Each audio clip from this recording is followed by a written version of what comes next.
I was told there would be 30 of you. This is more than 30. But we're glad to have you here. I wanted to touch base with you because a lot is obviously going on in the world, and I've been out of town, so we wanted to just give you the opportunity to know what we know, and so I'll give you some updates, obviously, on Vienna and UNIFIL, and then we'll open it up to any questions that you might have. I had a very productive visit to the IAEA in Vienna this week. Director General Amano and his staff were gracious and very generous with their time. He and his team are total professionals and true experts in their field. They have a very strong verification program in Iran. I was pleased to hear about all that they are doing. Having said that, as good as the IAEA is, it can only be as good as what they are permitted to see. Iran has publicly declared that it will not allow access to military sites.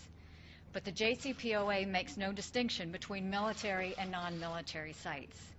There are also numerous undeclared sites that have not been inspected yet. That's a problem. I have good confidence in the IAEA, but they are dealing with a country that has a clear history of lying and pursuing covert nuclear programs. So we are encouraging the IAEA to use all the authorities they have and to pursue every angle possible with the JCPOA, and we will continue to support the IAEA in that process. Another important issue we are dealing with now here in New York is the renewal of UNIFIL in South Lebanon, which is expected to expire the end of this month. Bottom line is UNIFIL is not doing its job effectively as we need it to. We talk a lot around here about prevention of conflict. It's true there has been no conflict in South Lebanon since 2006, but that's not the same as peace and security. Since 2006, there has been a massive flow of illegal weapons to Hezbollah, mostly smuggled in by Iran. That is not prevention of war, that is preparation of war. UNIFIL is supposed to work with the Lebanese armed forces to stop the violations in Resolution 1701, or at least report of them. Yet we have not seen one single instance that UNIFIL is doing that. To prevent the next conflict, UNIFIL has to get more active in stopping weapons to terrorists. That's why we're trying to do, and that's what we're trying to change in the mandate renewal. We are not looking to change the mandate itself. We're looking to include language that clearly directs UNIFIL to do what it should have been doing for years. Those who object to that need to explain why they are prepared to give terrorists a free hand to arm themselves and destabilize the region. Look at what Hezbollah has already done. They have committed assassinations and acts of terror inside Lebanon. They have sent thousands of fighters to Syria to prop up Assad and terrorize the Syrian people. They openly threaten Israel. They are an Iranian proxy.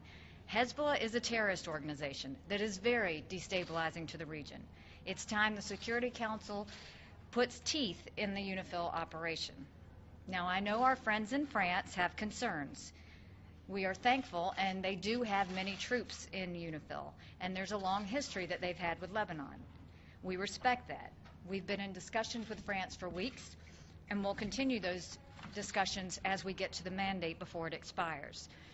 But while I do appreciate the French perspective, what I find totally baffling is the view of the UNIFIL commander, General Barry.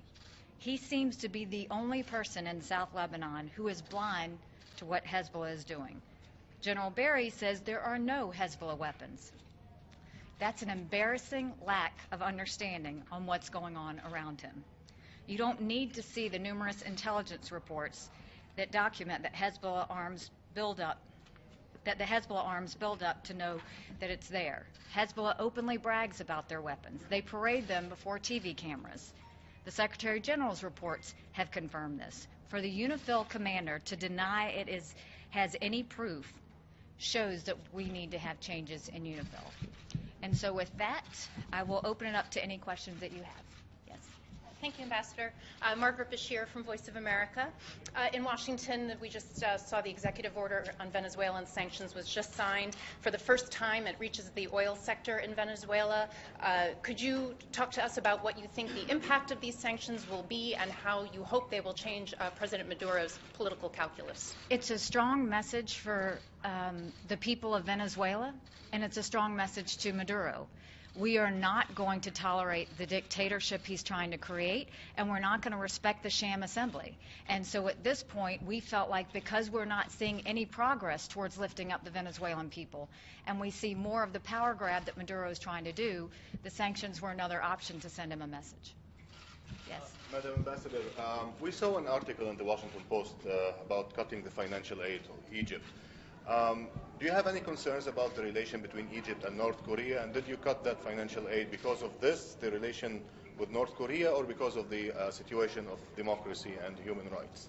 So we have a good relationship with Egypt, and it's one that the United States wants to continue to hold. I think what you're referring to is the money that was pulled back due to the vote that they had on the NGOs. You know, we have always said that we needed to have the NGOs have the right to be involved, to act, and to be a part of that. And so we've expressed our concerns to Egypt.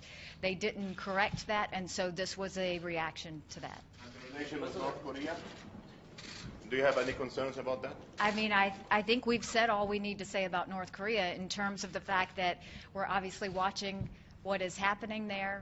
We're waiting to see, you know, if they're ready to actually destabilize or denuclearize what they have, and then talks can take place. But we're, you know, I think we're still watching and waiting.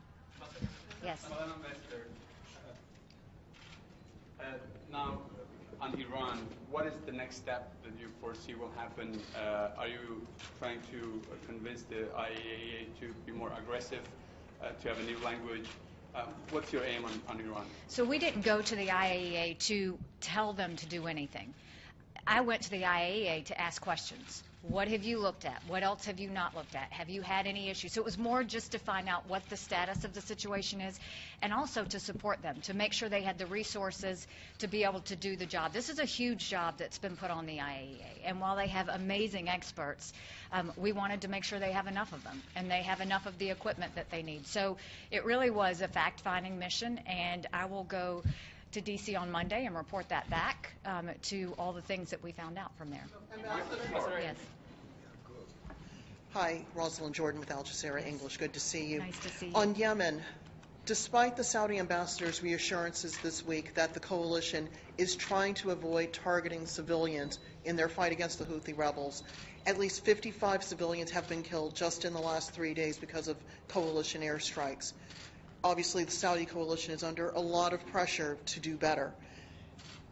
Will the U.S. put more pressure on the Saudi coalition to be more careful in carrying out these airstrikes? And is the U.S. promising to not lobby the UN as it's preparing its report on children and armed conflict? I can tell you Yemen is something we are extremely concerned about. I personally had meetings with the Saudis and OCHA last week in terms of Hudaydah, of the airspace, of trying to get the cranes in, working on all of those things. We're extremely concerned, but we have a good flowing conversation with the Saudis to make sure that they understand what our concerns are and to talk about where we go from here. On Lebanon. Today, a new report by the IAEA about the annual report saying that North Korea is stepping up its nuclear reactor. Do you have any additional comment on that report that was just published today? It's a concern, and it shows that North Korea hasn't backed down. They haven't stopped what they're doing, and it is the reason why we continue to have our guard up when it comes to North Korea.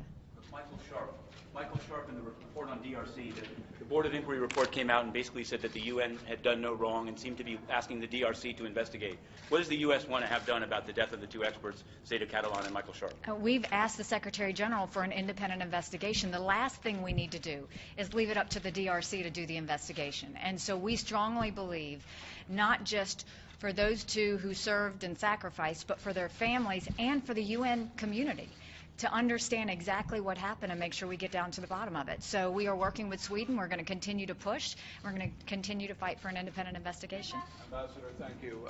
So just some quickies. Timing is everything. The Venezuelan foreign minister's in the building. Have they asked to meet? Would you? Should the U.S. grant a visa to President Maduro if he wants to come for the General Assembly? And which president will show up at the General Assembly? President Trump with a teleprompter or without? What would you prefer? Oh, see, you killed it with the last question. You get that, right? Okay, first of all, no, we have not been asked to meet with the Venezuelan foreign minister. The second thing was, I don't know about that with Maduro, so that's I haven't heard anything about that. And I think you're going to have President Trump show up at the General Assembly, and I think you're going to have the president who did the bombing on Syria from the chemical weapons, the one that has gone against ISIS in both Syria and Iraq at record pace. I think the one that has made a very strong, smart change to Afghanistan to show that we mean business. That's the President Trump you're going to see, and that's the President Trump that we're going to continue to hear when it comes to these policy issues. On Hezbollah, are you happy with the current French draft resolution on the renewal of UNIFIL? And do you want to insert a language as forceful to address the daily Israeli violations? I know you are very much adamant against Iran and Hezbollah, but you're not talking at all about the Israeli violations to the Lebanese sovereignty daily. Can you address that, please? So what I can tell you is with UNIFIL, we are very concerned. I'm concerned because I was there. I was on the border. I saw it. When you look at Israel, they are looking at thousands of rockets looking back at them. There's a serious problem when you have Hezbollah, who has been bragging about their weapons in front of the TVs, have continued to be smuggling arms into Syria. We've seen everything they do with Iran. It's a real concern. And our goal with the UN is always peace and security. And we always talk about prevention. Watching what Hezbollah is doing in South Lebanon is not prevention. It is preparation for war. It's a matter of time, and we need to step up now. And I can't imagine anyone wanting to do a technical rollover of UNIFIL when they know that we are seeing a lot of violations taking place, and we don't need to be giving terrorists a pass. Matter of time for what? Yes. Thanks, Ambassador. Alejandro Rincon with NTN24. Following up on the sanctions against Venezuela, I wonder if the U.S. government will also meet these new economic sanctions with renewed swift action on the diplomatic level to meet what we just saw today from the U.S. government. In terms of meeting them? Of new diplomatic actions against Venezuela, maybe? I think what you're seeing is diplomatic, financial situations that we are trying to work with Venezuela. We don't agree with anything that Maduro is doing, but we've said that for months. And what we've said is the way he's treating his people, the way he's trying to create a dictatorship, the sham assembly that we have is not anything that the U.S. can support. So we have had no choice but to turn around and do the sanctions to get their attention. We hope that they will see the error of their ways. We hope that they will go back to a democracy, which is what we hope for Venezuela, and we hope that for the Venezuelan people. In terms of Venezuela, what would the United Nations could do? We know that Vice President Pence was just in Latin America. He was also in Miami and met with some of the community leaders at a church. He tweeted this morning about Venezuela, and it has been something very important for the Vice President and the President as well. Yourself from the United Nations have brought up this subject here at the Security Council. Do you think it's a way to try to get the United Nations involved, to try to get an envoy, to try to get a humanitarian group that can do something about it? I think that we're trying to see exactly where we go. What we wanted initially was to rely on the OAS to deal with this, but obviously they weren't able to, and then Venezuela left the OAS. And then we tried to bring up an emergency Security Council meeting because we were very concerned, and we had some reactions from the Security Council. They didn't think this was about peace and security. I think we can all attest to the fact that it is about peace and security. We've done the sanctions, and now we'll see if there's anything else in the UN that we need to do. But this is all moving forward. Last question. Yes. Regarding North Korea today, the 1718 committee will have a meeting today about the reports.